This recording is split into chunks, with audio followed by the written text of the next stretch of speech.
Bom, pessoal, vamos começar o nosso estudo da LDB. É importante? Muito. Tudo que for falado aqui é importante. Alguns trechos da LDB a gente vai passar porque tratam de outros, de financiamento, das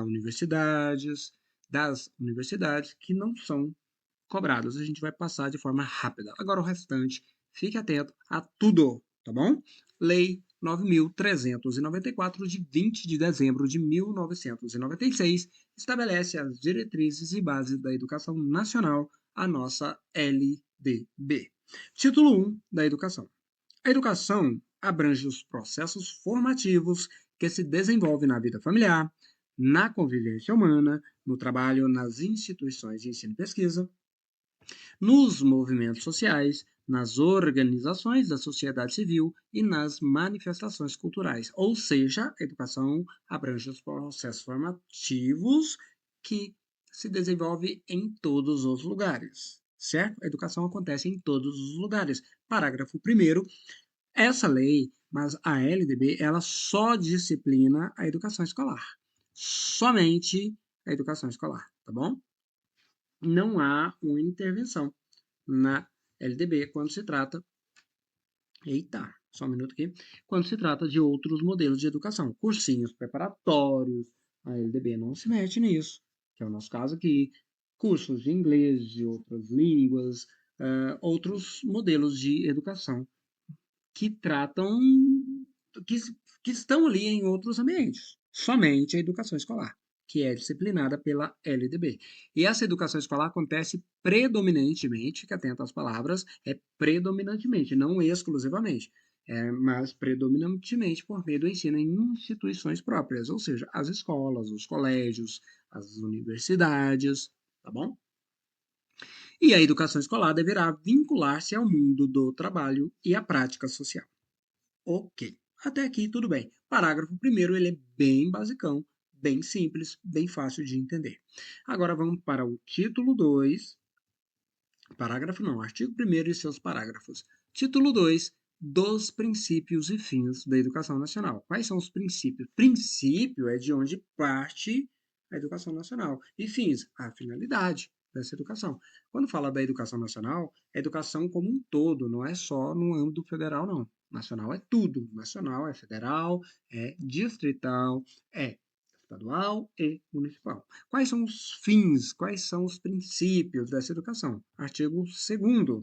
A educação é dever da família e do Estado, já foi falado isso na Constituição, inspirada nos princípios de liberdade, nos ideais de solidariedade humana, tem por finalidade o pleno desenvolvimento do educando, seu preparo para o exercício da cidadania e a sua qualificação para o trabalho. Repito aqui, ó, tá vendo?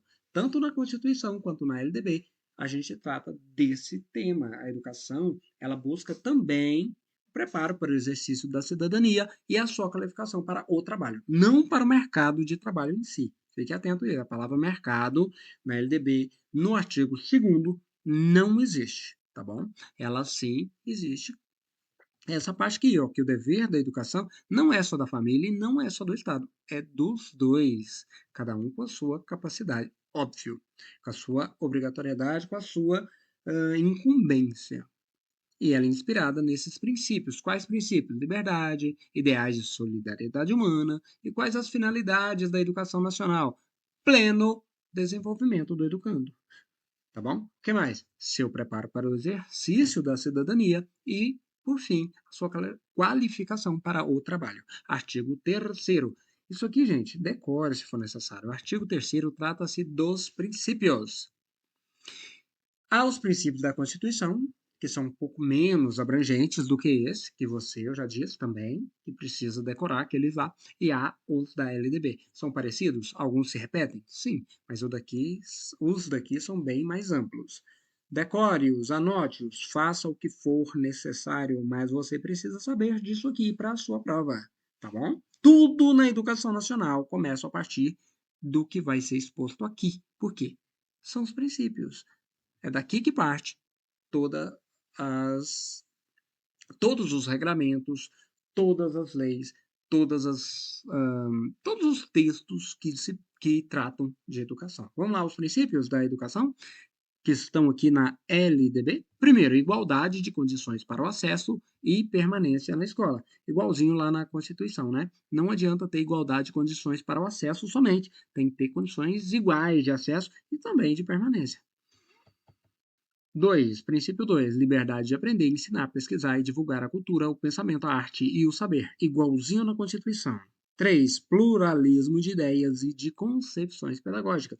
Novamente, igualzinho na Constituição. 4. Respeito à liberdade e apreço à tolerância. Aqui já estamos abrangendo até um pouco mais, tá vendo? 5. Coexistência de instituições públicas e privadas de ensino. 6. Gratuidade de ensino público do ensino público em estabelecimentos oficiais. Isso tudo são princípios da educação. Leia, decore, se vira, precisa saber disso.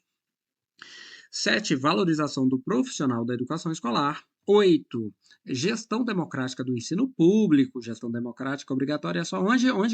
No ensino público. No ensino privado não é obrigatório gestão democrática, tá bom? No público, sim.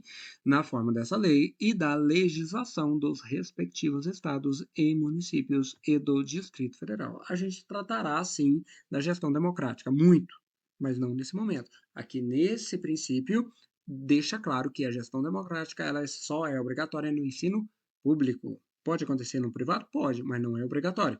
Outro princípio, garantia de padrão de qualidade, assim como está na Constituição. Valorização, princípio 10, valorização da experiência extraescolar. Tá vendo? Não só o que é aprendido dentro da escola, é valorizado também o que o aluno aprende fora, desde que seja algo bom, né? Porque se aprende só coisa boa?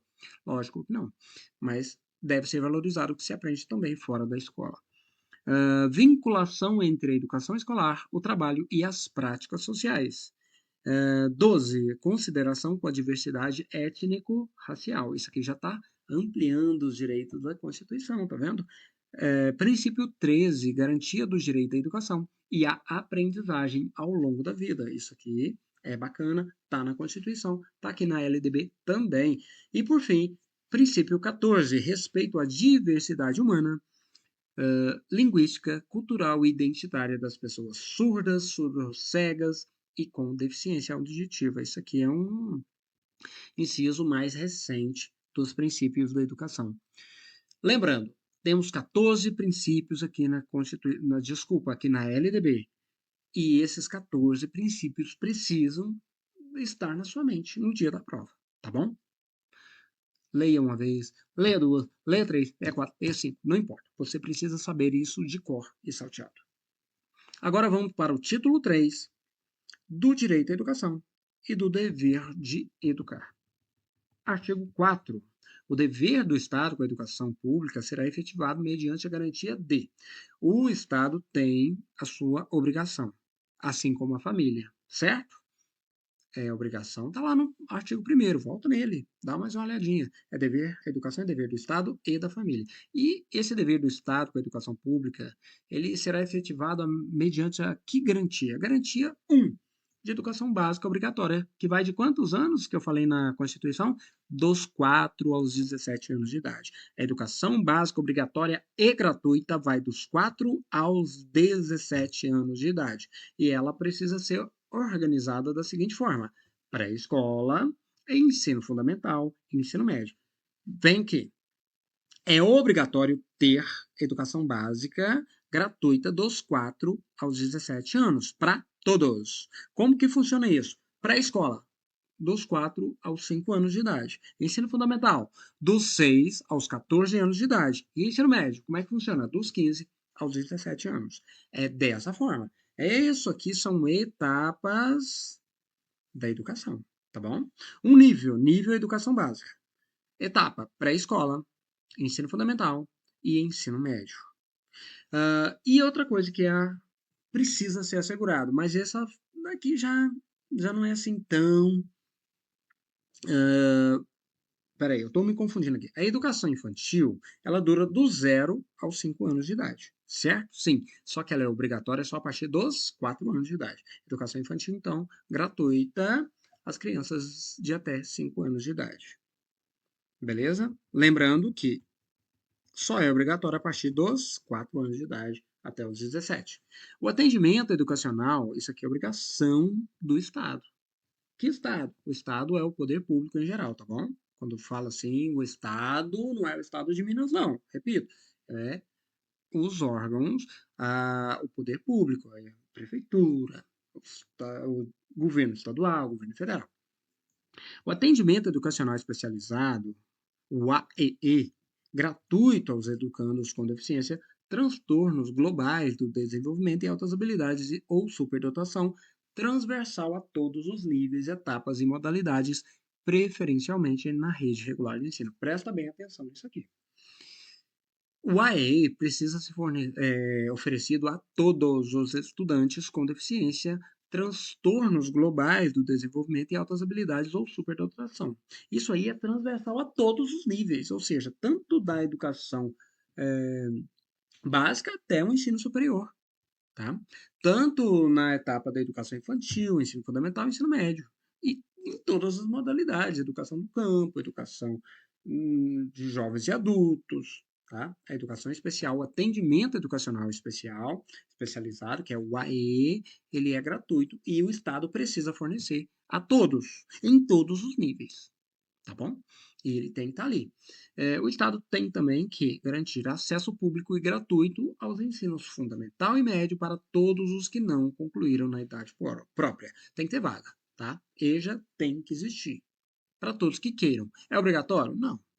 Quem não quiser estudar, depois que passou de certa idade, passou dos 18, não estuda, mas tem que ter vaga para caso ele queira. O Estado tem que fornecer também acesso aos níveis mais elevados do ensino, da pesquisa, da criação artística, segundo a capacidade de cada um. Aqui já não é mais. Tem que ter a vaga, mas é segundo a capacidade de cada um. Por isso existe vestibular, Enem e aí vai. Aos níveis mais elevados do ensino. Isso aqui estamos tratando de quê? Das universidades. Oferta de ensino noturno regular, o Estado tem que ter, tem que oferecer noturno regular, adequada às condições do educando.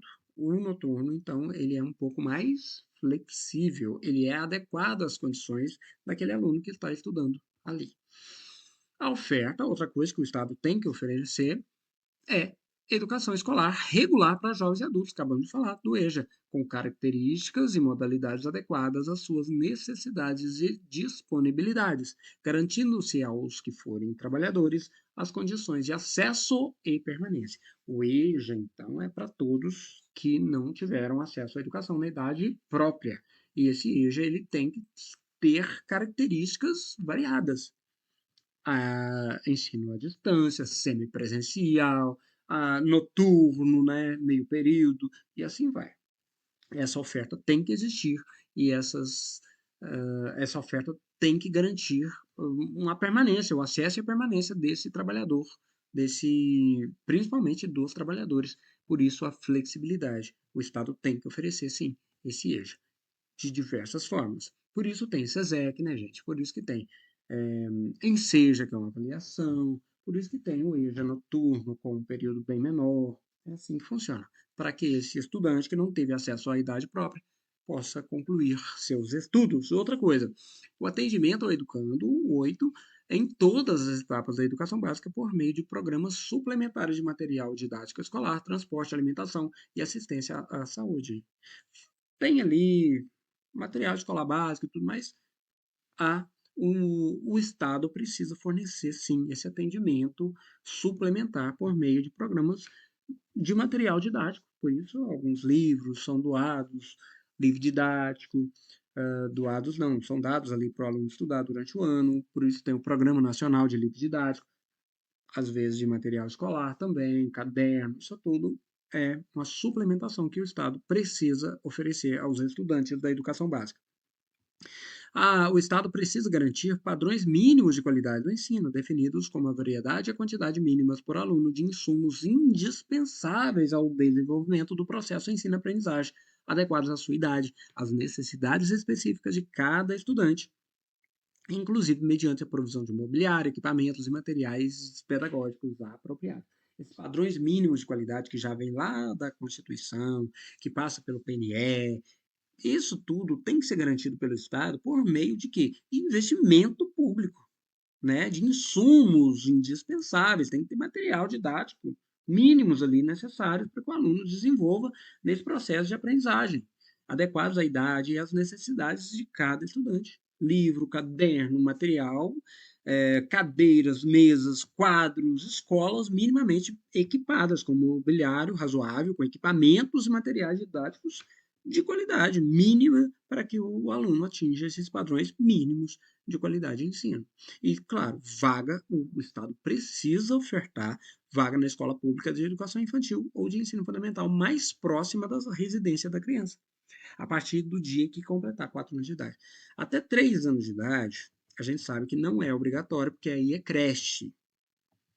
Tem que ter uma quantidade ali, o PNE disciplina uma quantidade, bota uma meta? Sim, mas não é obrigatório para todos, não tem que ter vaga para todos. A partir dos 4, a gente sabe que tem que ter vaga para todos. E nesses casos, a partir dos 4 anos de idade, essas vagas têm que ser mais próximo da residência de toda criança. A criança não pode ter vaga, por exemplo, um município grande, 1 milhão de habitantes. Tem vaga para todos? Tem. Aí o aluno mora num bairro lá na Zona Leste e só tem vaga lá na Zona Oeste. Não, tem que ter próximo à residência daquele aluno, tá bom? Isso todo aluno da educação infantil fundamental tem que ter vaga mais próximo da sua residência. Não é só ter vaga, tem que ter vaga próximo da sua residência. No ensino médio se aplica isso? Não. No ensino médio não é obrigatório ter vaga próximo da sua residência, pode ser um pouquinho mais distante. Outra coisa que o Estado obrigatoriamente tem que fornecer alfabetização plena e capacitação gradual para a leitura ao longo da educação básica como requisitos indispensáveis. Lembra o PNE falando que tem que erradicar o analfabetismo? Então, a escola tem que garantir a alfabetização plena, que é o mesmo que erradicar o analfabetismo, e capacitação gradual para a leitura ao longo da educação básica como requisitos indispensáveis para a efetivação dos direitos e objetivos da aprendizagem para o desenvolvimento dos indivíduos. Lembra disso? A educação, ela tem que promover condições para a cidadania plena do educando, certo? E como é que ele vai exercer essa cidadania sem alfabetização plena, né? É o que se busca. A gente sabe que a defasagem é grande, mas na lei é o que se busca, a alfabetização plena. E a educação digital? Isso aqui é novo, tá, pessoal? Isso aqui pode cair na prova. Tem chance, tudo isso que eu estou lendo tem chance de cair na prova. Você vai precisar ler isso também. Você aí, meu querido, minha querida, leia na sua casa também esse texto novamente. A educação digital, 12, isso aqui o Estado tem que fornecer. Educação digital, com garantia de conectividade em todas as instituições públicas de educação básica e superior à internet de alta velocidade, adequada para uso pedagógico, com desenvolvimento de competências voltadas ao letramento digital de jovens e adultos, criação de conteúdos digitais, comunicação e colaboração, segurança e resolução de problemas. Então, a educação digital hoje é obrigatória. Está aqui, ó, o Estado precisa fornecer. O Estado precisa fornecer, o poder público precisa garantir uma conectividade de alta velocidade em todas, tá? Deixando claro que todas as instituições públicas de ensino da educação básica e da educação superior, tá bom? Internet de alta velocidade. E essa internet é para quê? Ela é adequada para o uso pedagógico, com desenvolvimento de competências voltadas ao letramento digital. Alguns cursos de programação, não importa, de conhecimento minimamente. Letramento digital é o aluno ter condição de utilizar ferramentas digitais para o trabalho. Lembra que a educação também precisa preparar o aluno para o trabalho? Para a criação de conteúdos digitais. Hoje em dia a gente sabe que o conteúdo digital, programação, tudo isso está cada dia mais próximo do mercado de trabalho, embora a educação não prepara para o mercado de trabalho, ela prepara para o trabalho, mas muitos vão se inserir, obviamente, no mercado de trabalho, para comunicação e colaboração, segurança e resolução de problemas. Educação digital, então, esse inciso 12 do artigo 4º, ele é bem passível de cobrança por ser novo. Isso é coisa nova, coisa de 2020 para cá. Parágrafo único. Para efeito do disposto no inciso 12, né, da educação digital aqui, As relações entre ensino e aprendizagem digital deverão prever técnicas, ferramentas e recursos digitais que fortaleçam os papéis da docência e da aprendizagem do professor e do aluno e que criem espaços coletivos de mútuo desenvolvimento. Então, sim, para que se cumpra a educação digital, a gente precisa desses espaços, dessas relações de aprendizagem digital que prevêem essas técnicas, essas ferramentas, esses recursos para fortalecer os papéis, tanto da docência quanto do aluno, do alunado, no momento em que se cria esses espaços coletivos de educação, de desenvolvimento mútuo. Ou seja, não só o aluno se desenvolve nesse letramento digital, o professor também. Até porque hoje em dia sabemos muito bem que o aluno tem um desenvolvimento digital muito maior até do que muitos professores. A gente precisa fazer um trabalho de comunicação, de colaboração, para que todos aprendam de forma colaborativa. Óbvio, colaboração, forma colaborativa. Artigo 4º-A. É assegurado atendimento educacional durante o período de internação ao aluno da educação básica internado para tratamento de saúde em regime hospitalar ou domiciliar por tempo prolongado. Não fala exatamente qual tempo, é por tempo prolongado, conforme dispuser o poder público em regulamento na esfera de sua competência federativa. É garantido, então, ao estudante que ficar um período grande, um período longo de internação, esse atendimento escolar na educação básica. Isso já acontecia? Sempre aconteceu? Sempre eu não digo, mas desde que eu me entendo professor, sim. Mas isso agora está na LDB. É garantido a esse aluno o atendimento educacional da educação básica quando ele estiver em regime hospitalar ou domiciliar por tratamento prolongado, por tempo prolongado. E cada esfera de competência ali, cada, o Estado, cada município, eles vão regulamentar esse tempo, de acordo com as suas legislaturas, as suas assembleias. É a lei do seu ente que cuidará disso. Qual será esse tempo prolongado? A LDB não trata exatamente de quanto tempo é. Artigo 5º. O acesso à educação básica obrigatória, não vou dizer de novo qual é a idade, né, pessoal? Vou sim, claro que eu vou. Dos 4 aos 17 anos de idade é a educação básica obrigatória. Ele é direito público subjetivo. Já falei o que é isso lá na Constituição. Direito público subjetivo é aquele direito inerente à humanidade. Você já nasce, você tem. A coletividade já tem isso. Não é objetivo, é direito público subjetivo, tá bom? Podendo qualquer grupo de cidadãos, associação comunitária, organização sindical, entidade classe ou outra legalmente constituída, ou ainda o Ministério Público acionar o poder público para exigi-lo. Se a educação é inerente ao ser humano, todos têm o direito, não tem desculpa, o poder público não pode arrumar desculpa para não oferecer essa educação básica obrigatória, já que ela é um direito público subjetivo, todos têm direito de requerer, exigir que seja cumprida isso, que essa educação atinja todos, qualquer cidadão. Opa, qualquer pessoa? Não. Aqui na lei está falando qualquer cidadão, ou seja, qualquer pessoa que goze dos seus direitos de cidadão. Ou qualquer grupo de cidadãos, pode juntar um grupo de cidadãos e lá no e na justiça exigir que seja ofertada essa educação obrigatória, básica obrigatória. A associação comunitária, organização sindical, entidade classe, qualquer outra entidade legalmente constituída, associações em geral, ou mesmo o Ministério Público pode acionar esse poder e exigir, falar assim, ô prefeitão, ô prefeitona, tá faltando lá, ó. Tem que ter educação lá, tá? Tem aluno lá que não tem vaga na escola, e ele já tem mais de 4 anos.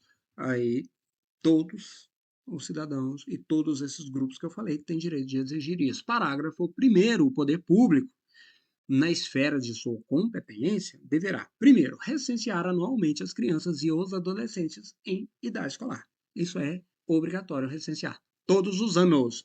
Recensear anualmente. Todos os prefeitos, todos os governadores e a União precisa recensear todas as crianças e adolescentes em idade escolar, bem como os jovens e adultos que não concluíram a educação básica. Tem que fazer-lhes a chamada pública. aquelas propagandas, tudo bonitinho para que chame essas pessoas para a escola, mesmo aqueles que não concluíram a educação na idade própria. Zelar é obrigação do poder público também, zelar junto aos pais, ou responsável pela frequência escolar. Tem que chegar junto aos pais, ó, seu filho não está frequentando, vamos lá, tem uma quantidade aqui de faltas que ele não pode ter. 4. O poder público também deve divulgar a lista de espera por vaga nos estabelecimentos de educação básica de sua rede, inclusive creches, por ordem de colocação, e sempre que possível por unidade escolar, bem como divulgar os critérios para a elaboração da lista. A lista está ali, o poder público tem que divulgar, mas essas vagas, lembrando que dos 4 aos 17 anos tem que existir para todos, tá bom? Mas o poder público precisa sim colocar uma lista de espera em alguns casos. Por quê? Se encheu-lhe, vamos colocar, por isso que tem, isso aqui, pessoal, é muito simples. No início do ano, ó, faça a sua matrícula, chama os pais, faz a chamada pública para matrícula. O que pode acontecer numa situação de precisar ter uma lista de espera. Encheu aquela escola, alguém mudou para aquele lugar recentemente, precisa ter essa lista de espera para vai colocar ele na mais próxima possível da casa, quando se trata de educação básica obrigatória, ali entre educação infantil, 4 e 5 anos, e ensino fundamental. Porém, a gente sabe como é que funciona a dinamicidade da educação, e aí precisa sim disponibilizar essa lista de espera por vagas nesses estabelecimentos. Parágrafo 2º. Em todas as esferas administrativas, quando se trata de esfera administrativa, repito, são a União, o Distrito Federal, os estados e os municípios. Em todos esses entes, o poder público assegurará, em primeiro lugar, o acesso ao ensino obrigatório. Já falamos isso. Lá na Constituição. Ah, você está vendo aqui primeiro? Tudo bem, então fique sabendo. Em primeiro lugar, o ensino obrigatório, que vai dos 4 aos 17 anos. E depois, obviamente, você vai alocando recursos nas outras áreas. Vai deixar faltar para as outras áreas? Não pode. A educação é muito importante, mas o primeiro vai para ensino obrigatório, contemplando em seguida os demais níveis e modalidades de ensino conforme prioridades constitucionais e legais. Parágrafo 3º. Qualquer das partes mencionadas no caput desse artigo tem legitimidade para peticionar o Poder Judiciário, na hipótese do parágrafo 2º do artigo 208 da Constituição Federal, sendo gratuita e de rito sumário a ação judicial correspondente. O que está dizendo aqui? Qualquer cidadão, lembra? Qualquer cidadão, grupo de cidadãos, entidade de classe, entidades sindicais, qualquer associações em geral, comunitárias, elas podem, ou mesmo uma pessoa, um cidadão, pode peticionar o Poder Judiciário sem gastar nada. É rito sumário, essa ação judicial não vai cumprir nada. O Judiciário tem que correr lá e, obrigatoriamente, apertar o poder público para ofertar vagas na educação básica obrigatória. Tá bom? Todos podem fazer isso, todos os cidadãos, toda aquela galera lá que nós já falamos. E comprovada a negligência da autoridade, mostrou que está faltando vaga e a autoridade não está nem aí, é negligente, autoridade pública, saberemos que esse pessoal precisa responder por crime de responsabilidade. Tá? Não ofereceu ou ofereceu de forma irregular o ensino obrigatório, essa autoridade poderá ser imputada crime de responsabilidade. É isso que ela vai responder. Parágrafo 5º do artigo 5º. Para garantir o cumprimento da obrigatoriedade do ensino, o poder público criará formas alternativas de acesso aos diferentes níveis de ensino, independente. Está faltando aqui, mas independentemente da escolaridade anterior. Vamos para o artigo 6º. É dever dos pais efetuar a matrícula das crianças na educação básica a partir dos 4 anos de idade, porque é obrigatório, né? E artigo 7º. O ensino é livre à iniciativa privada, atendidas as seguintes condições. Todos podem ter a educação, podem fornecer educação privada. desde que atenda às condições seguintes. Quais? Primeiro, cumprir todas as normas gerais da educação nacional e do respectivo sistema de ensino. Então, a legislação educacional, ela não atinge só as instituições públicas. Não, a legislação educacional, ela atinge principalmente, principalmente não, tanto as públicas quanto as privadas. Todos devem cumprir é, as normas gerais da educação nacional e também as normas do respectivo sistema de ensino. E para você ter uma escola privada também precisa de autorização de funcionamento e avaliação de qualidade pelo poder público. E terceiro, para finalizar, a capacidade de autofinanciamento. A escola privada precisa garantir autofinanciamento para não prejudicar aqueles alunos, em nenhuma hipótese. Ressalvado os previstos no artigo 213 da Constituição. Quem não lembra o que falava o artigo 213 é o seguinte: dizia que algumas escolas elas podem receber, elas não precisam demonstrar autofinanciamento, capacidade de autofinanciamento. São escolas privadas, mas são confessionais, comunitárias e filantrópicas que podem sim receber dinheiro público. Essas escolas fazem um trabalho filantrópico, trabalham com, elas não cobram dos alunos. Então elas complementam o Estado, a ação do Estado. Por isso, elas têm regras próprias e elas não precisam comprovar esse autofinanciamento. Agora, o restante das escolas privadas, né, da iniciativa privada, precisa comprovar a capacidade de autofinanciamento. Pessoal, vamos aqui no artigo 7º-A para a gente finalizar o nosso estudo, a primeira parte da LDB. Ao aluno regularmente matriculado em instituição de ensino pública ou privada, de qualquer nível, é assegurado no exercício da liberdade de consciência e de crença o direito de, mediante prévio e motivado requerimento, ausentar-se da prova ou de qualquer aula marcada em dia que, segundo os preceitos da sua religião, seja vedado o exercício de tais atividades, devendo-se lhes atribuir, a critério da instituição e sem custo para o aluno, uma das seguintes prestações alternativas, nos termos do inciso 8º, do inciso 8 do caput do artigo 5º da Constituição. Presta atenção nisso aqui. O artigo 7º, ele trata daqueles alunos que, por algum motivo, por consciência da religião a qual ele faz parte, ele não pode fazer prova ou mesmo atividades num determinado dia. É muito normal, é muito comum as pessoas verem religiões que proíbem de fazer qualquer tipo de coisa no sábado. Aí vamos imaginar que tem um sábado letivo, tem uma prova naquele sábado letivo. A esse aluno, por causa do direito constitucional, ele pode se ausentar daquela prova ou daquelas atividades naquele dia, por motivo religioso, por preceitos de uma determinada religião, tá bom? Mas aí ele fica sem fazer aquilo? Não. Ele vai ter que fazer o seguinte: a escola vai fornecer para ele uma prova ou aula de reposição em outro momento, num dia que ele pode fazer, conforme o caso, né? Aí depende da situação, a ser realizada em data alternativa, no turno de estudo do aluno, ou seja, tem que acontecer essa prova ou essa atividade de reposição no mesmo turno do aluno, ou, se for fazer em outro horário, somente com a permissão total desse aluno. Vamos imaginar, era um sábado letivo de manhã. Aí você precisa fornecer, o aluno não pode, devido a preceitos religiosos. Aí você precisa fornecer para ele ou a mesma prova, ou outra aula de reposição para que ele faça em outro dia que ele pode. Preferencialmente, no mesmo horário que ele estuda. Mas vamos imaginar que não tem como, tem que ser no horário alternativo. Aí você tem que pedir, conversar com ele, com expressa anuência dele, pode ser feito em um horário, num contraturno, num horário diferente daquele que ele estuda. Ou, o que mais que a escola pode fazer? Ela pode também dar um trabalho escrito ou outra modalidade de atividade de pesquisa com tema, objetivo, data de entrega definidos pela instituição. Passa um trabalho para o aluno para que ele entregue ali num outro período e compense aquela falta que ele teve, compense aquela prova que ele perdeu.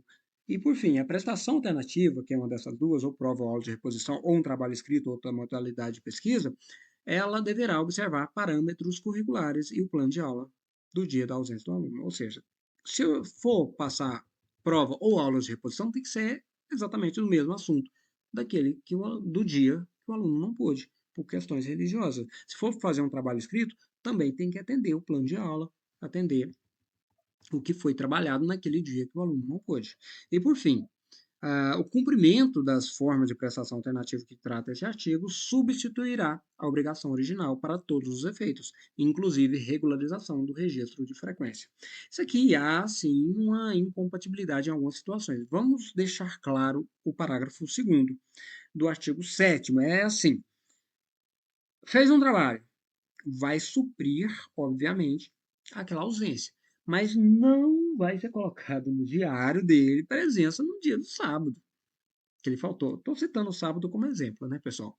Ele não pôde, ele vai continuar como ausente lá nos registros, só que a prestação alternativa, ela vai cobrir aquela ausência, tá bom? É assim que funciona. E nisso há sim uma regularização da frequência, por quê? Ele cumpriu em um dia alternativo aquilo que ele deveria ter cumprido naquele outro dia que ele não pôde frequentar por questões religiosas. Parágrafo 3º. As instituições de ensino, então, implementarão progressivamente, no prazo de 2 aninhos, fica atento nesses números, as providências e adaptações necessárias à adequação de seu funcionamento às medidas previstas nesse artigo. Quando isso foi colocado, teve esse prazo de 2 anos para que todas as instituições elas se adequassem a esse modelo. Ou seja, por questões religiosas, se o aluno não pôde fazer, obrigatoriamente, prestações alternativas das duas formas que nós falamos agora, e as escolas, as instituições em geral, tiveram 2 anos para se adequar. E parágrafo 4º, disposto nesse artigo, se aplica a todas as escolas, menos as militares. Tá? Disposto nesse artigo, não se aplica ao ensino militar. Por quê? O ensino militar tem as suas diferenciações. Então, um aluno que está lá no serviço militar, ele, infelizmente, se ele não fizer o que precisa ali naquele período, pode ser que a instituição militar ela não precise e não aceite fazer essa prestação alternativa. Pessoal, finalizamos então a nossa primeira parte da LDB. Continuaremos em breve. Já já a gente volta. Grande abraço. Fui!